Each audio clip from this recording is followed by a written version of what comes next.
الرحمن الرحیم۔ السلام علیکم ناظرین، ایران نے یہ دعویٰ کیا ہے کہ ہم نے جو اسرائیل سے بدلہ لینا تھا وہ ہم نے لے لیا ہے۔ جو محسن فخری زادے کا سائنسدان کو قتل کیا گیا تھا ایران میں، اس کا بدلہ لے لیا ہے، اور انہوں نے کہا کہ ہمیں تل ابیب میں موساد کا ایک بہت ہی سینئر انسان آدمی کو ہم نے قتل کر دیا ہے۔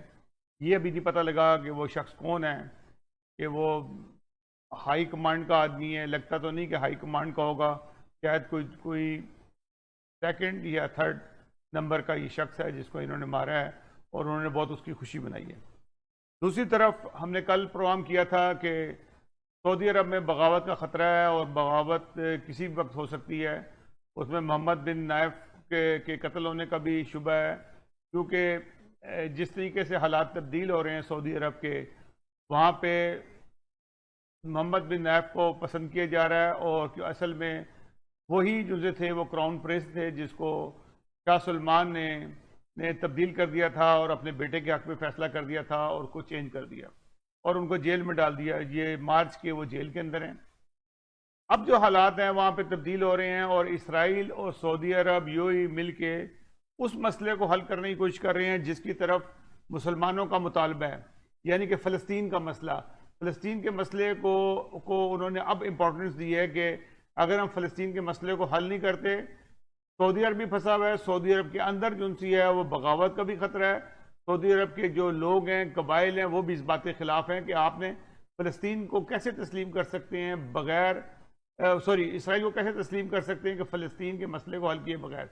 ان کے جو وزیر خارجہ ہیں شہزادہ فیصل بن فرحان، انہوں نے یہ کہا ہے کہ ہم اسرائیل کو تسلیم کر لیں گے، پر پہلے فلسطینی ریاست کے قیام کے بعد۔ تو اب اس کے اوپر جو ہے نا باقاعدہ وہ کام شروع ہو گیا ہے، جیسے کہ اسرائیل نے ایک کام یہ کیا ہے کہ جو ان کا جو ٹیکس بنتا تھا فلسطین کا تقریباً $1 ارب، وہ انہوں نے ان کو چھوڑ دیا ہے، اور اس کے علاوہ UAE جو ان سے ہے ان کے جو سے باقی فنڈز بھی وہ ریلیز کرے گا، اور UAE جو ان سے ہے اس مسئلے کو حل کرے گا۔ اور اب وہ بیٹھ کے ٹیبل پہ لا رہے ہیں، اور ٹیبل پہ لا کے ان کو محمود عباس کو بھی بلا رہے ہیں، اور اس طرح سے یہ اب مسئلے کو حل کریں، کیونکہ سعودی عرب نے دیکھا کہ پاکستان بھی خلاف ہو گیا، اور پاکستان کے وزیر اعظم نے کلیئر کٹ کہہ دیا کہ ہم تسلیم بھی کریں گے۔ سعودی عرب کی جان جاتی ہے جب پاکستان ان کو بالکل نہ کر دیتا، اور اس دفعہ جو نہ ہے بڑی سخت نہ ہے۔ اس نہ کے پیچھے جو ان سے ہے، سعودی عرب کو سے کسی اور کنٹری پہ وہ ٹرسٹ نہیں کر سکتا کبھی بھی۔ وہ اس کو ٹرسٹ نہ کرنے کی وجہ یہ ہے کہ پاکستان نے سعودی عرب کا جو مین دفاع ہے وہ ان کے پاس ہے، یعنی کہ شہزادوں کا شاہی محل کی حفاظت جو سی ہے وہ پاکستان کی مسلح افواج کر رہی ہیں۔ ابھی تک یہی کام ہے، کیونکہ وہ انڈیا والوں کے حوالے بھی نہیں کر سکتے، بنگلہ دیش کو بھی نہیں دے سکتے، اور کسی اور کنٹری کو بھی نہیں دے سکتے۔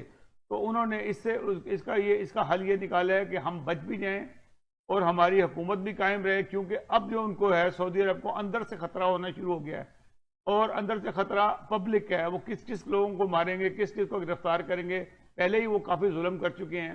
تو اسرائیل نے ان کو مشورہ دیا، اسرائیل نے بلکہ لچک دکھائی ہے، امریکہ بھی ان کے ساتھ ہے، اور پھر بحرین ہے، سوڈان ہے، اس طرح سے UAE ہے، انہوں نے مل کے کہا ہے کہ ہم آپ کا ساتھ دیتے ہیں، اور فلسطین کو اگر ہم ایک ٹوٹی پجی جسے کہتے ہیں نا کہ ایک ریاست بنا دیں، اور وہاں پہ جو ان سے ان کو باقاعدہ ایک رائٹس دے دیں اور پھر ریاست کو کرنے کے کام کرنے کے، تو اس سے یہ ہوگا کہ ہمارے بڑے مقاصد جو ان سے ہیں وہ حل ہو جاتے ہیں، اور پاکستان کو بھی راضی کر لیں گے۔ اگر فلسطین کہہ دیتا کہ ہاں جی مجھے کوئی پرابلم نہیں ہے، تو پاکستان کو پھر کیا اعتراض ہوگا؟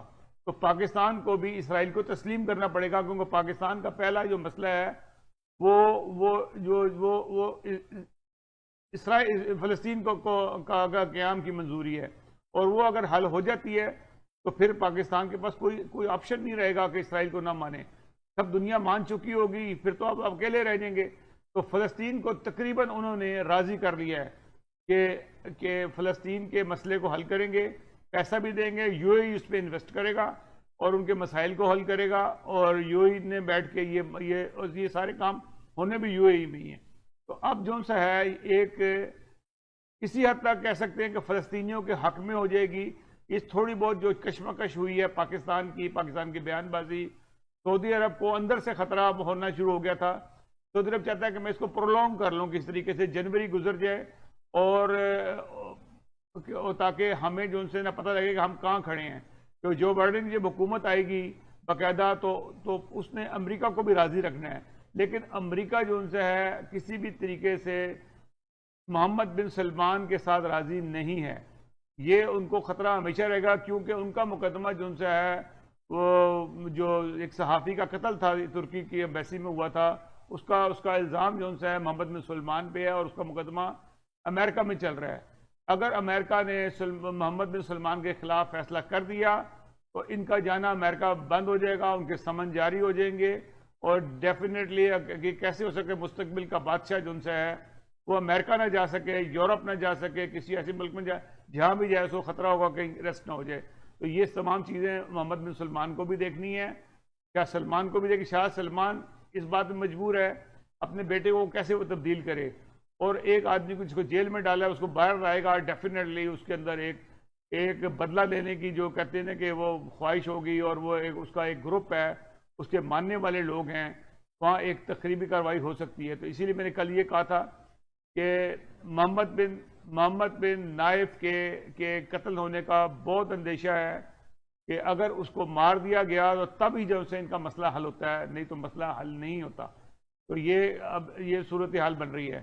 دوسری طرف ہے، اگر جس طرح سے میں نے پہلے شروع میں آپ کو انٹرو میں کہا تھا کہ ایران کہتا ہے کہ ہم نے بدلہ لے لیا ہے، اگر انہوں نے بدلہ لے لیا ہے تو اب تل ابیب کا کیا بدلہ ہوگا، وہ کیا کریں گے، یا آپ کو آج شام تک یا کل تک پتہ لگے گا کہ ان کے کس آدمی کو مارا گیا ہے اور کیا ہوا ہے. دوسری طرف امریکہ، اسرائیل، سعودی عرب اور دوسرے عرب ممالک مل کے ایران کے اوپر کچھ ایسی پابندیاں لگانے چاہتے ہیں جیسے کہ عراق پہ لگائی گئی تھی. اگر وہ پابندیاں لگ جاتی ہیں اس کے اوپر اس قسم کی کہ ایٹمی جیسے کہ ماس ڈسٹرکشن کے کہ عراق پہ الزام لگا تھا، بعد میں انہوں نے کہا جی ہم سے غلطی ہو گئی، یہ معافی ہو گئی، اور ملینز آف لوگوں کو مار دیا. یہی کچھ اب ایران کے ساتھ کرنے کا یہ منصوبہ بندی کر رہے ہیں. کیا اس میں کامیاب ہوتے ہیں؟ ایران جو سے کیا عراق کی طرح کمزور ملک ہے؟ یہ تو آنے والا وقت ہی بتائے گا. لگتا ہے ایسا نہیں ہے کہ ایران اتنا کمزور ہے، کیونکہ ایران کے اندر آج چائنا کی بہت بڑی انویسٹمنٹ ہے. 400 ارب ڈالر کی انویسٹمنٹ وہ کر چکا ہے، اور چائنا کی فوج بھی وہاں موجود ہے، چائنا کے انجینئرز بھی وہاں موجود ہیں جو کام کر رہے ہیں پروجیکٹس پہ. یہ ہو نہیں سکتا کہ چائنا کی جگہ پہ امریکہ یا کوئی اور ملک جو ہے وہ اٹیک کرے اور چائنا خاموشی سے بیٹھا رہے. اور یہ انویسٹمنٹ کرنے کا مقصد ہی چائنا کا یہ ہے کہ یہ علاقوں کو سیف کیا جائے امریکہ کی دہشت گردی سے یا اسرائیل کی دہشت گردی سے. تو بہرحال یہ سب چیزیں سامنے آپ کے آ جائیں گی، اور حالات جو ان سے ہیں ابھی بھی ویسے ہی خطرناک ہیں، تو کوئی بھی ایک غلطی جو ان سے ہے وہ بہت بڑا نقصان کر سکتی ہے. ناظرین، اگلے پروگرام تک کے لیے ہمیں اجازت دیجیے گا. اللہ حافظ. ناصر جانے سے پہلے اگر آپ کو ہمارا یہ پروگرام پسند آیا ہے تو برائے مہربانی اس کو ضرور سبسکرائب کریں اور بیل آئیکن کو ضرور کلک کیجیے. اللہ حافظ.